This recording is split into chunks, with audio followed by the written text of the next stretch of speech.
while the NLC and the TUC presidents led the labor centers.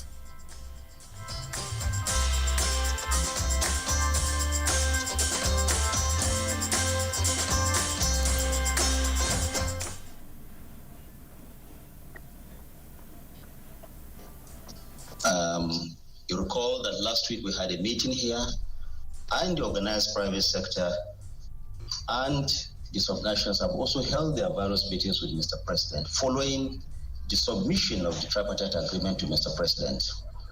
Labour came last week, they had meeting with Mr. President, they adjourned, asked for adjournment for a week to go and consult further. They did those consultations, they have come back today, and we have met with Mr. President. We're happy to announce today that both the federal government and the organized labor have agreed on an increase on the 62,000 naira minimum wage. The new national minimum wage that we expect Mr. President to submit to the National Assembly for legislation is 70,000 naira. But that is not all. There is also a boost, like Mr. President has assured, in ensuring that massive investment is going to be made in the area of infrastructure. There is also a deepening of the investment of the federal government in renewable energy. More money is going to go into the acquisition of more buses, the CNG buses. Nigeria is going to be more CNG compliant, according to the president. We are moving in this transition to renewable. And all other things that Mr. President has assured Labour, the issue of SANU and NASU is also going to be looked at. And we are happy, we are very thankful of the role that the organized labor has done today.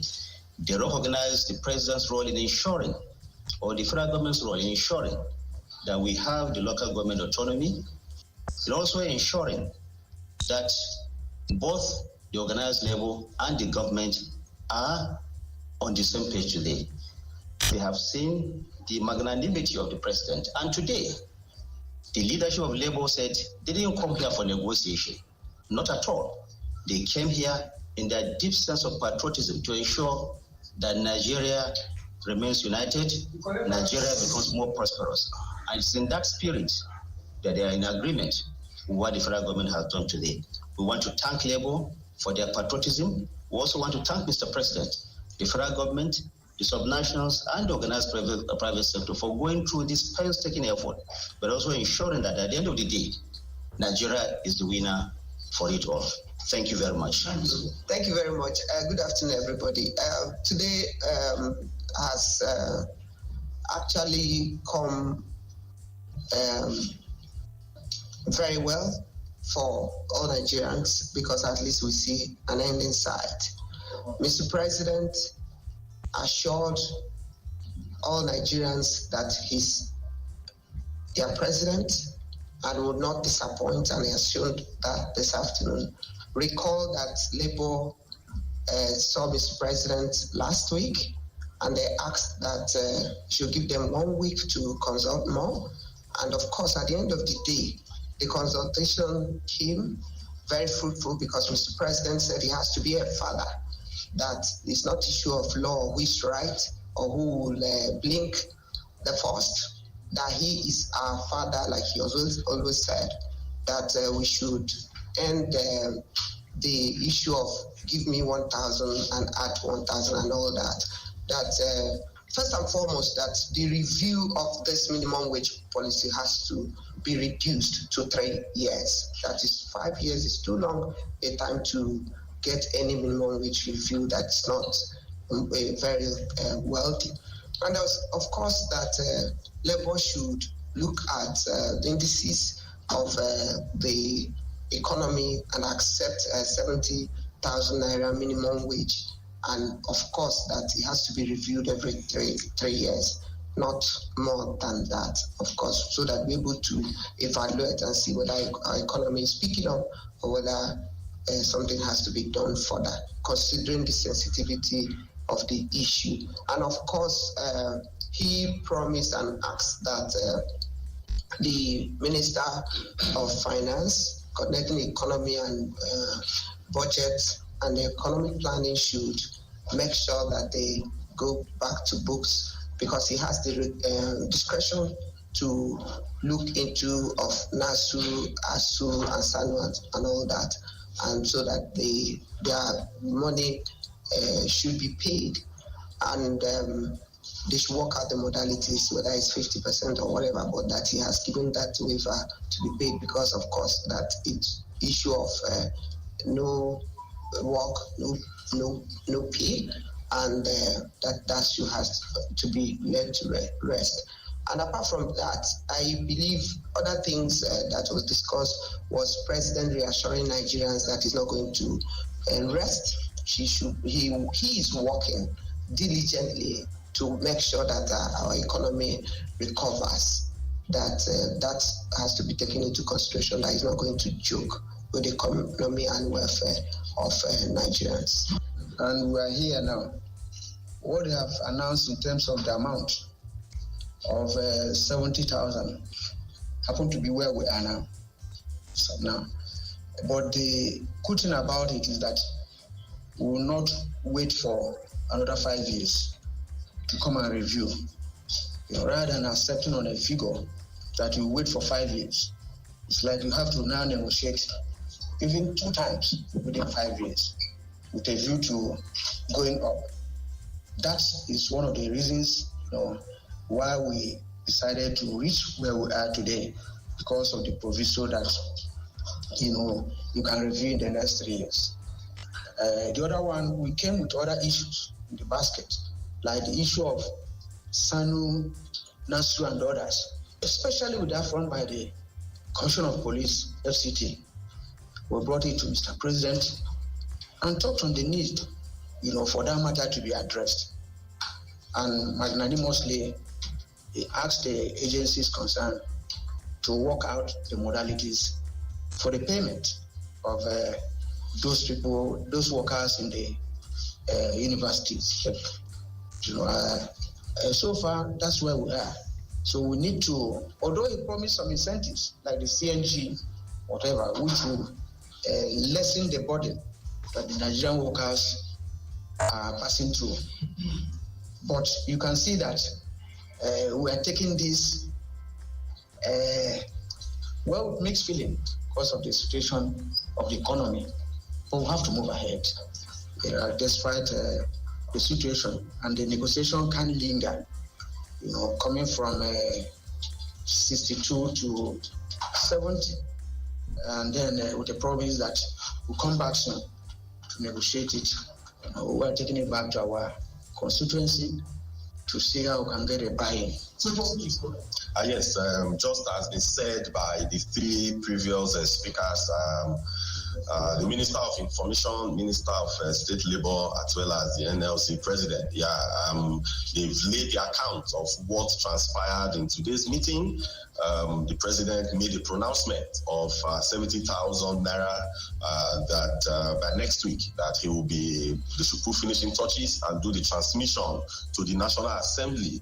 But why this became a catch, because we from organized labor, we have been pushing that the issue of 5 years review is too much, that a lot of economic indices may have changed, because we are in an era where things are moving very fast in terms of both macro and microeconomic policies. But with also the caveat that this is going to be done every 3 years, 3 years, the next review will be 3 years. And after that pronouncement, we from Labour, just as been said as well, we have received what the President has promised from both ends. And as I said as well, we made a case for both the SANU and SANU and NASU. We made a case for them that the President should, as a father of the nation, should look at it compassionately and do and so that we will not have They are the presidents of the NLC and the TUC, and also the Minister of Information and Minister of Labor for State there, talking after the agreement on the 70,000 naira minimum wage. Also, the national anthem change in May of 2024. President Bola Tinubu surprised many Nigerians with that anthem. The announcement came just in time for the commemoration of his 1 year in office. The president signed the national anthem bill reverting to the old national anthem. The bill to change the national anthem was passed in record time, with the House of Representatives debating and passing it on May 23rd and the Senate following suit on May 27th. The president signed the bill into law May 28th.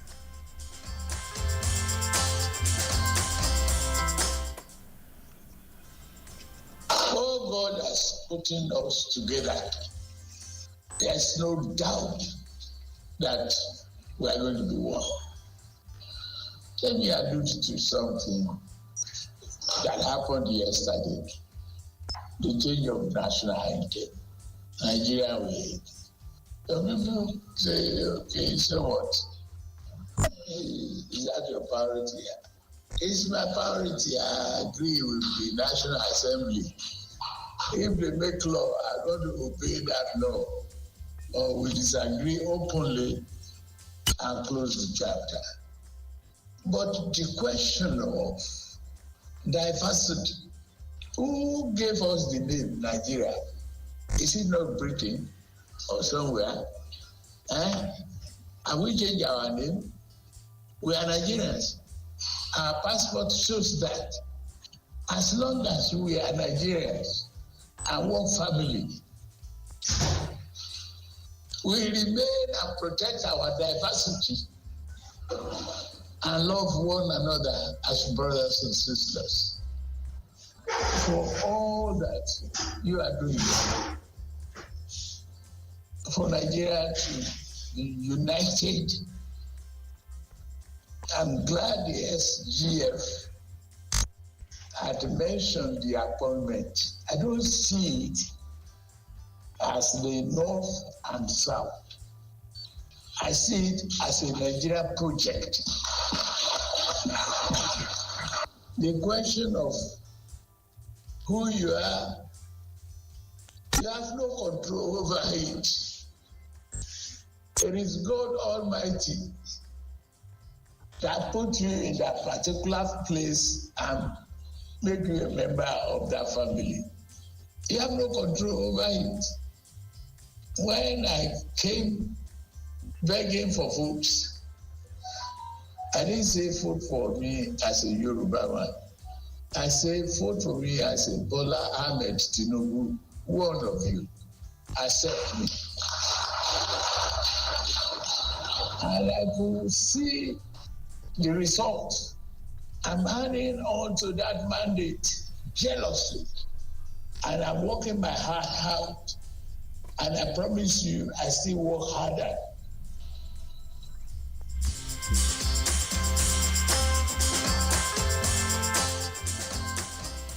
The federal government in 2024 also launched a students' loan scheme, one of the president's flagship education policies. When he assumed office, President Tinubu provided a swift assent to the Access to Higher Education Act 2023, popularly known as the Students' Loan Bill. The law provides the legal framework for the establishment of the Nigerian Education Loan Fund, which manages and administers education loan to Nigerian students in public tertiary institutions. The bill faced criticism from stakeholders in the education sector, most of whom accused the government of using the scheme to introduce tuition fees and raise costs in public institutions. Student loan as well. We also, we commended the president for that, but we said that the money should get to the people that are targeted.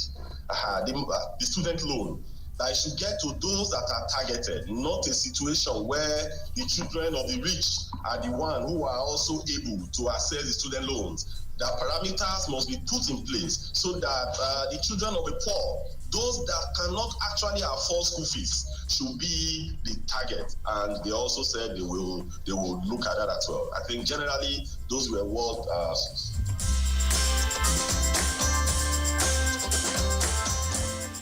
A devastating flood hit Maiduguri, Borno State in July of 2024, submerging parts of the city, displacing families and even freeing animals from the local zoo. The disaster was reportedly caused by the breakdown of the Alao Dam, which serves as the city's water reservoir. The dam's failure had catastrophic consequences, with the United Nations warning that the flooding had been aggravated. The flood's impact was widespread, with 33 out of 36 states in Nigeria predicted to experience a high risk of devastating flooding. Nigeria's Minister of Health, Professor Ali Pate, was on ground to assess the situation then.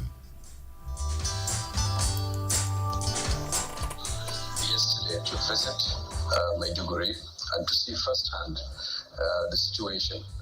It's a major humanitarian crisis with displacements of hundreds of thousands of people. I can see the public health implication of this in terms of post-sanitation, drinking contaminated water. You can easily see outbreaks of diseases.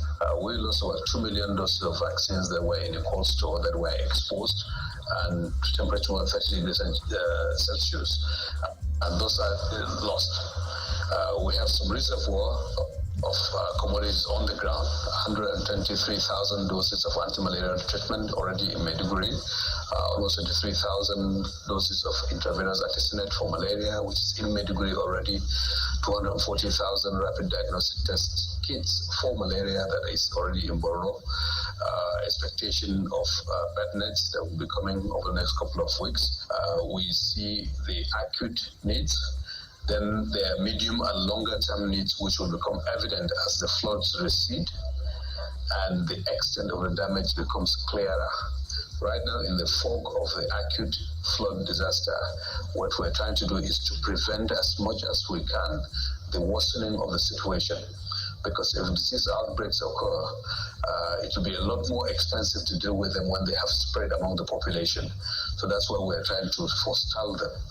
Having clean water, having antibiotics, anti-malarials, having vaccinations, so that people have their immunity boosted while they're getting food and the psychological, psychosocial support that they also need in times such as this. And don't forget, there are many women who just delivering children, are pregnant, advanced pregnancies that they need to be catered. There are young children who are already sick who need to be catered for. Through our partners, I think there are about 200,000 doses of chlorine tablets that have been relocated from another state in the northeast to Maiduguri to enable people to purify their water, as well as placing orders for additional things. As we speak, in the Federal Ministry of Health and Social Welfare, we're mobilizing emergency procedures to be able to mobilize additional commodities so that we can get them delivered.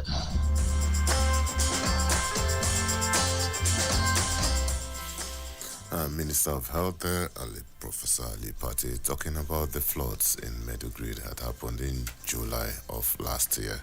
The devastating floods also submerged entire residential areas, displaced thousands of people, and forced zoo animals to escape. Heavy surge of water buried half the state capital, Maiduguri, damaging buildings and infrastructure.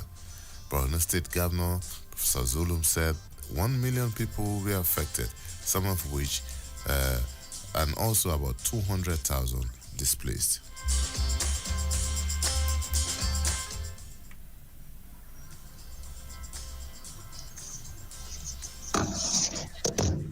President of the Federal Republic of Nigeria, let me use this opportunity to most profoundly welcome you to Maiduguri.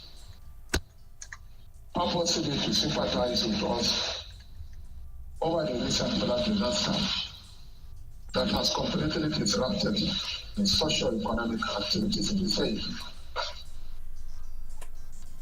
It has gone beyond the disruption of socio-economic activities, but has claimed the lives of many people in Maiduguri. Your Excellencies, I was told that you have appointed your trip to the UN in order to come and commiserate with the people of Borno State. Furthermore, Your Excellency, I was told you came this morning and you decided to proceed straight to Maiduguri in order to commiserate with the good people of Borno State.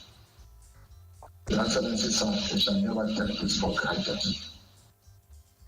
This shows the sense of humanity and degree of fraternity you have with the people of Nigeria. We remain eternally grateful to you, Your Excellency, sir. Your Excellency, sir, your relationship with the people of Borno State has been in existence long before you became the President of the Federal Republic of Nigeria. Some may not even count the numbers of times you came to Maiduguri. For those of us that are in the position and in this His Royal Highness and others, we knew your contributions to the growth and development of our dear state. We have known your contributions to the growth and development of democracy in Borno State and indeed to our own party. And therefore, Your Excellency, sir, we have seen the contributions that you made when we had the Zabarmari massacre and many more incidences that have happened in Borno State. Now that you become president, I'm not surprised to see you out here. Almighty Allah has said that whoever is not grateful to his fellow human being will not be grateful to him. So, you have been here before, so be rest assured that if the people of Borno State, you have a dependable ally that will never disappoint. We must remember the fast. So, whether you are here or not, you know your contribution. But again, since you came, at the bottom of my heart, and on behalf of His Royal Highness, Bishop of Borno and the people of Borno, will remain eternally grateful to you. Your Excellency, sir, secretly coming on that particular day, the Vice President of the Federal Republic of Nigeria has ably and sufficiently represented you, alongside with federal government officials. Especially, I want to commend the Minister for Agriculture. She has donated hundreds of tons to Borno State. I want to commend the GMD NNPC for the humongous contribution that they did. All are on your behalf, they say so. And indeed, never. So we remain entirely grateful to you. Some nationals who are here, the chairman of the NGO Forum was here with my colleagues, and they have contributed immensely to our task basket fund, including our former governor and others. Our colleagues are contributing. All these things are just tools supporting your administration.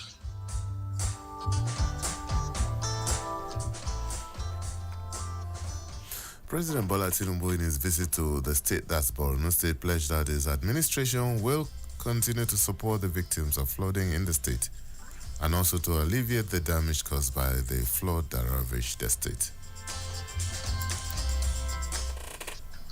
We, as a government, as Nigerian people, will pledge with you that we will help in the rehabilitation and execution of problems there. It is our problem, not just your problem, not the problem of community alone.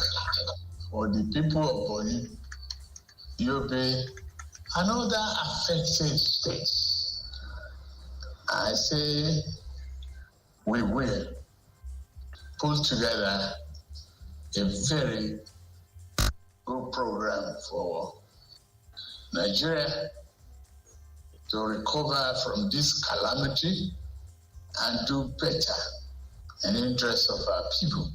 I've been thinking of how do we tackle this kind of a problem, whether it's climate change or any other means. But there must be a disaster relief fund.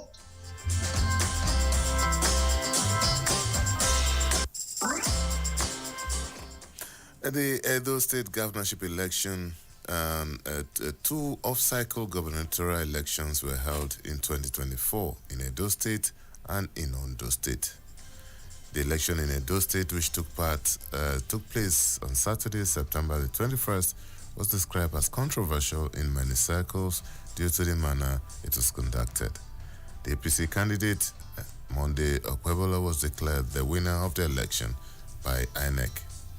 Okwebolo won with a total of 291,000 votes, defeating the PDP candidate, who garnered 247,000 votes. The off-cycle governorship election in Ondo State was conducted on Saturday, November the 16th. Incumbent APC Governor Lucky Aiyedatiwa ran for election to a full term and won with over 366,000 votes.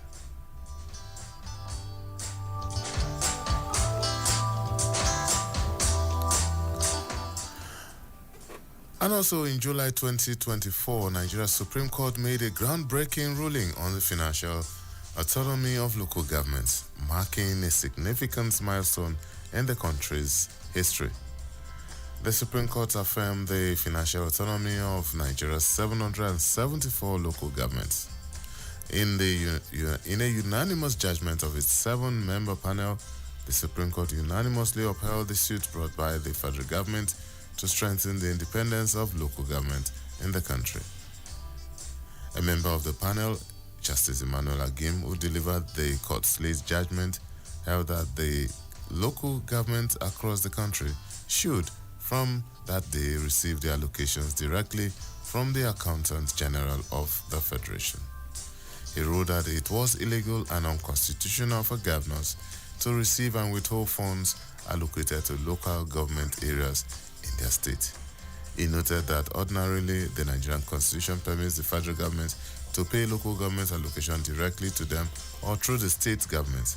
However, he said, demand of justice requires a progressive interpretation of the law. Senior advocate of Nigeria, Femi Falana, spoke extensively on this.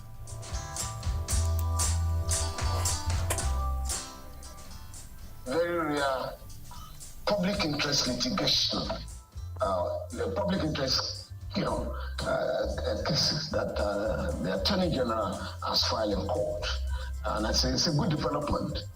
While not apologizing for our colleagues, we operate in an atmosphere of impunity.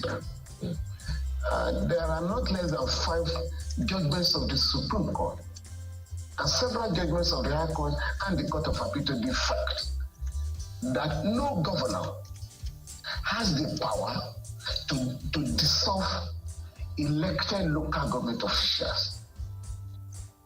But that occurs on a regular basis. Today, out of 36 states in the country, 22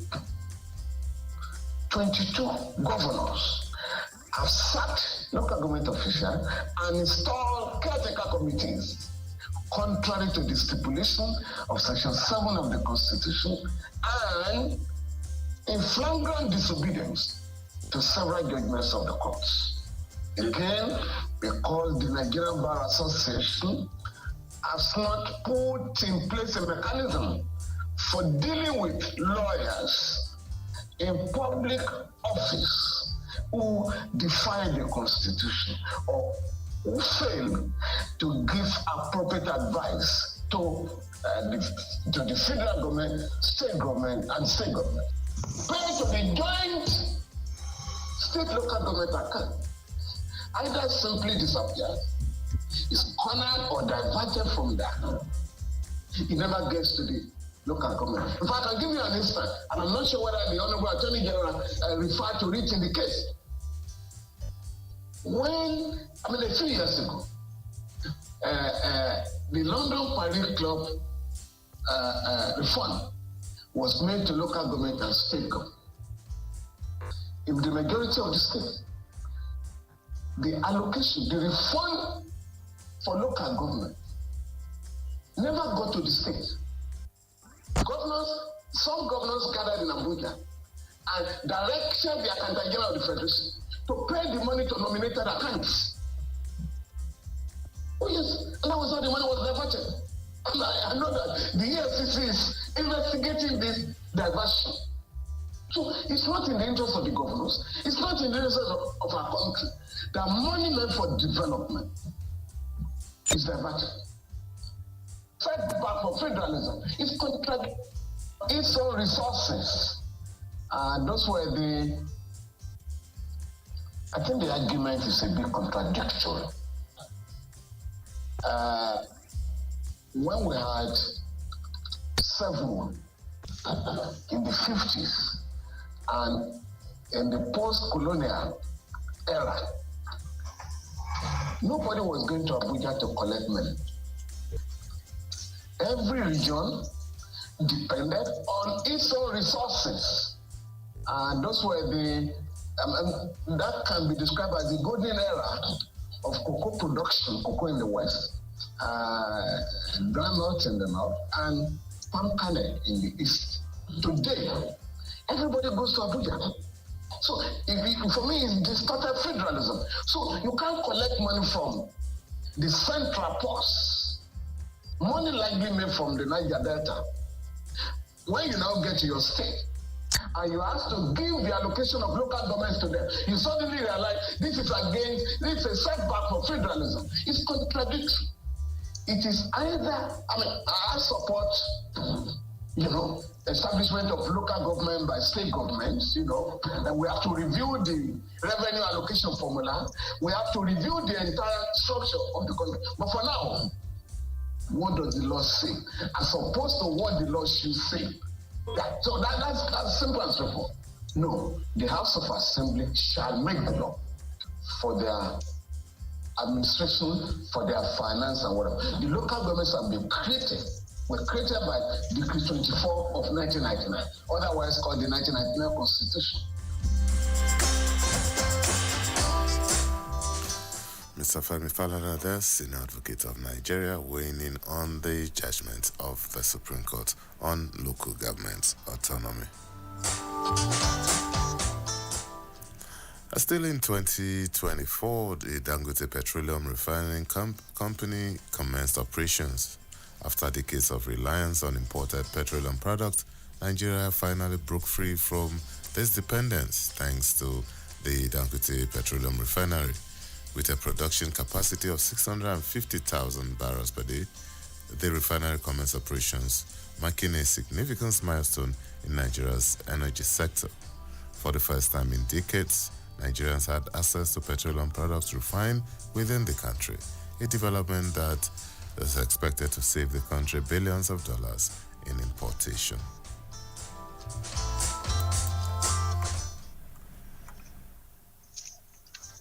Today is a very, very special day, which I think Nigeria has not produced petrol, which is gasoline, for very, very many years. But as I stand with you today, I would like to salute the people of Nigeria and the government of President Ahmed Bola Tinubu for creating the environment for us to thrive and also achieve this monumental task of giving energy to our people for growth, development, and prosperity.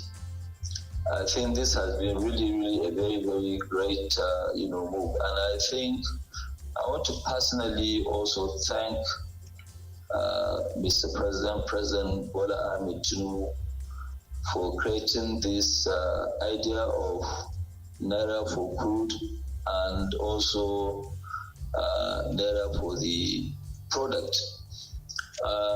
Doing that, it will give a lot of stability for the Naira, where now you remove 40% of the demand of dollars in the market.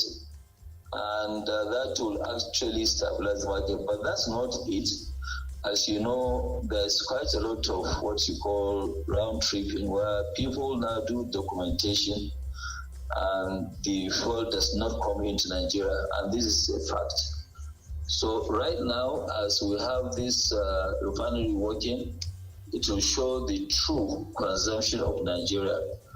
We can track every single loaded trucks, and we will try as much as possible to track the loaded ships. Trucks, we can tell you where they are. Just like now, in some of the projects that we do, we can tell you exactly the consumption pattern and co.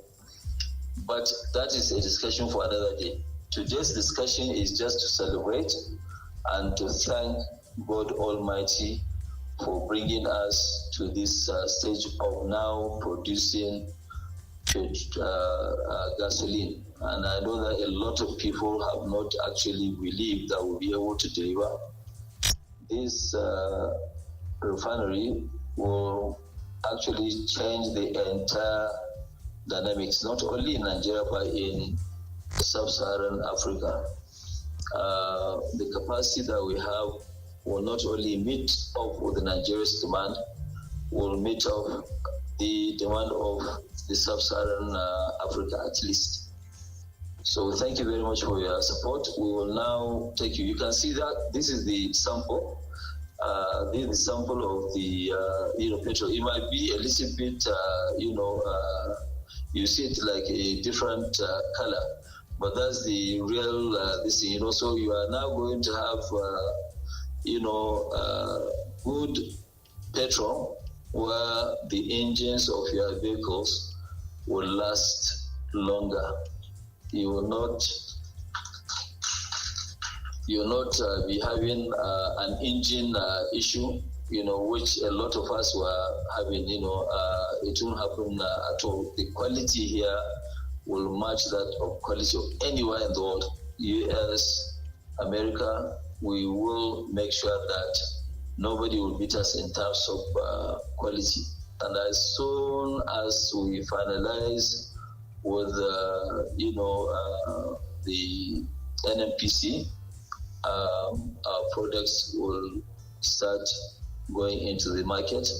We will begin real import substitution, which is what we have, saving our nation foreign exchange and also earning foreign exchange, which will stabilize the naira, like what I said earlier on, and it will also help bring down inflation and cost of living.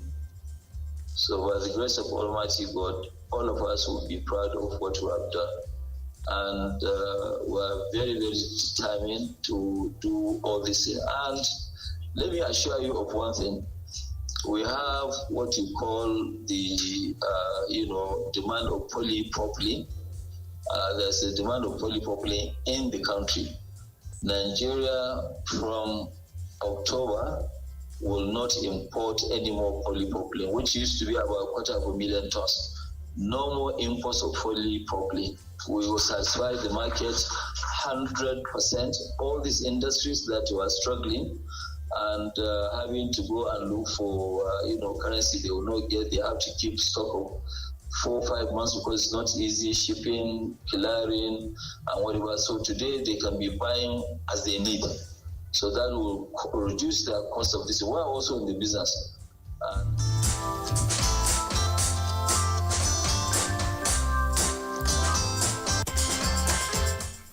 Hello, good morning. Hello, good morning. Okay, I think we lost that call. Well, hello, good morning.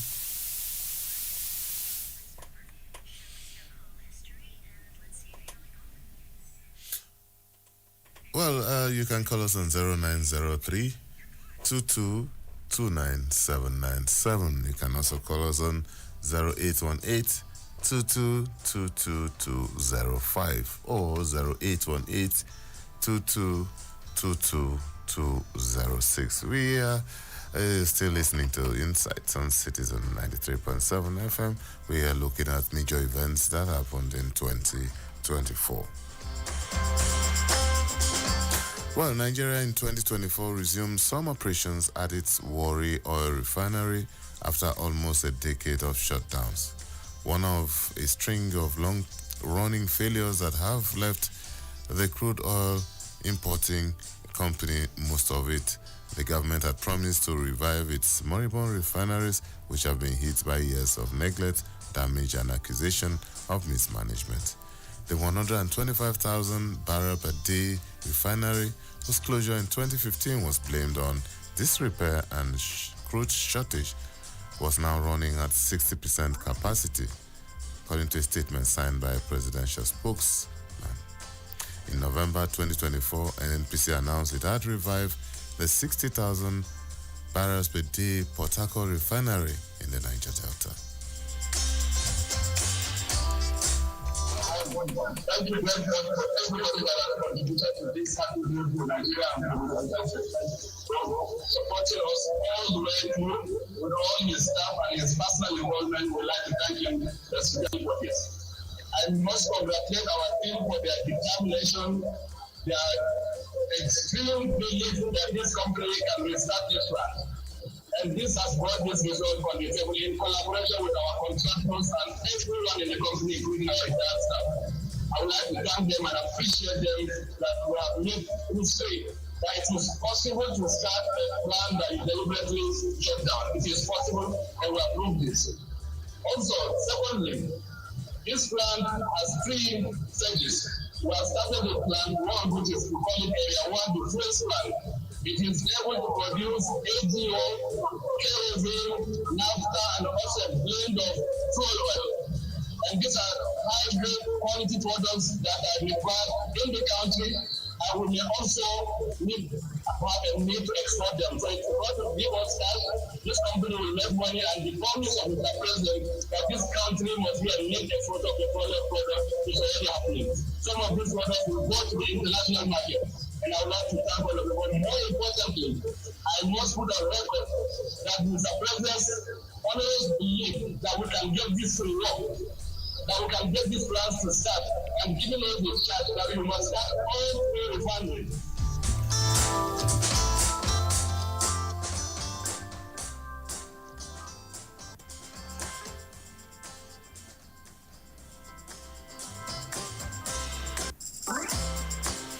All right, the year 2024 was to end on a sad note for many families in the country after a series of stampedes in different parts of the country led to the deaths of persons, both young and old.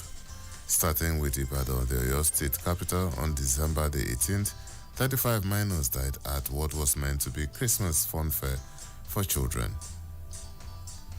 3 days later, on December the 21st, in Anambra State, during a rice distribution event at Okija in Ihiala local government, 22 people died in a stampede. The same day in Abuja, 10 people, including 4 children, died in a stampede in the capital city as a large crowd gathered to collect food items distributed by a local church at the Christmas event. The stampede occurred in the early morning hours at the Holy Trinity Catholic Church in Maitama. Professor Nentawa Goshwi Yulwatsta, who is the Minister of Federal Ministry of Humanitarian Affairs, Disaster Management and Social Development, reacted this way. We in the ministry, we have a protocol for distributing relief materials in any community. And that's the reason why we distribute relief materials more than any other individual in this country.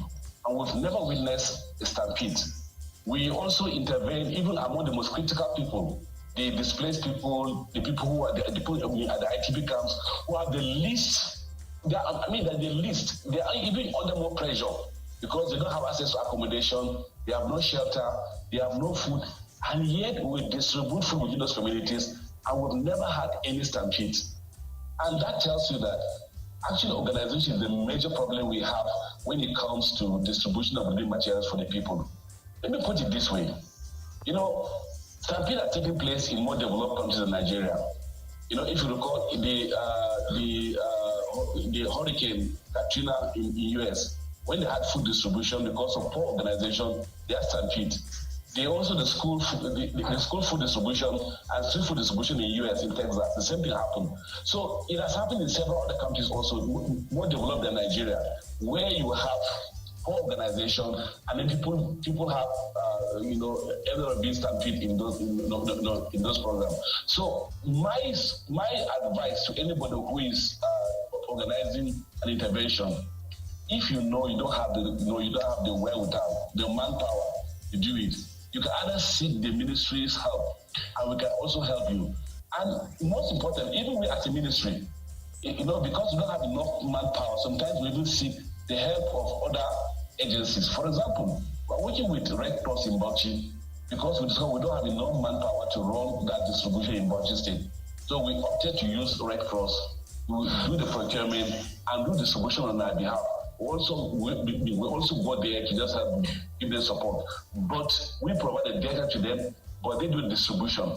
And that's what we should do. And then secondly, and most importantly, in most areas that we have intervention, and you have stampede, most times there's no beneficiary list. You can't just go out on the street and call, you say that call for food is ready for everybody. Of course, you expect a stampede. In Abuja, you have like over 2 million people in Abuja.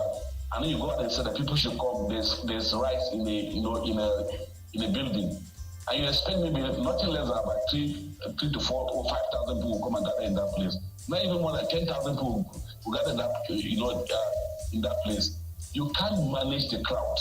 You may not have the security, you may not have the manpower, you may not have the strategy, even the vulnerability test of the venue hasn't been done. So these are some of the risk factors that we don't actually assess before we undertake most of these intervention by groups or individuals. This emotional attachment, anytime you look at the task before me, the fact that this is a difficult time for everybody globally. We have so many global challenges, from economic challenges, security challenges, to also climate change that has affected and caused hardship in so many parts of the world, and even Nigeria especially. Flooding, climate change affecting crops and farming outputs. So you have so much tasks before you that you have to achieve, and I have to work with not just my ministry alone. Professor Netawe Goshwe Niwata, who is the Minister, Federal Ministry of Humanitarian Affairs, Disaster Management and Social Development, weighing in on the number of stampedes that happened in 2024. Well, that's our package on Inside. Today, we looked at some major events that happened in 2024. And so this week, we have concluded a review of different aspects of 2024. We started on Monday, where we looked at the policies of the president. We also looked at the defense sector and others. So Inside returns on Monday with another edition. My name is Lawrence Sumote. Enjoy the rest of your day.